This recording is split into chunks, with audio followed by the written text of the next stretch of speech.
kesulitan karena protokolnya itu udah kasih pengarahan dengan baik. Pertama cuci tangan, terus dicek suhu tubuh juga, nggak boleh berdekat-dekatan. Jadi alhamdulillah semuanya lancar.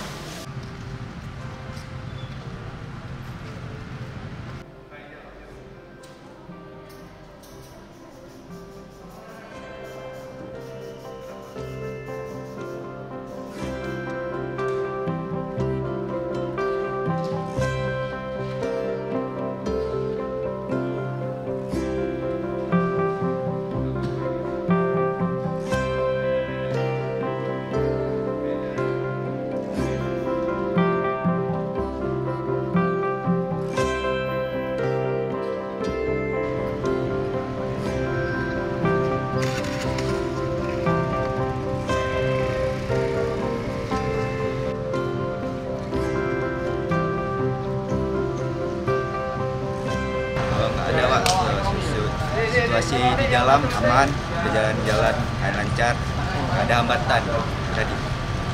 Protokol kesehatan apa aja yang tadi yang dilaksanakan dalam? Pakai masker juga? Nah, pakai masker, sarung tangan medik, sama sebelum masuk cuci tangan dulu.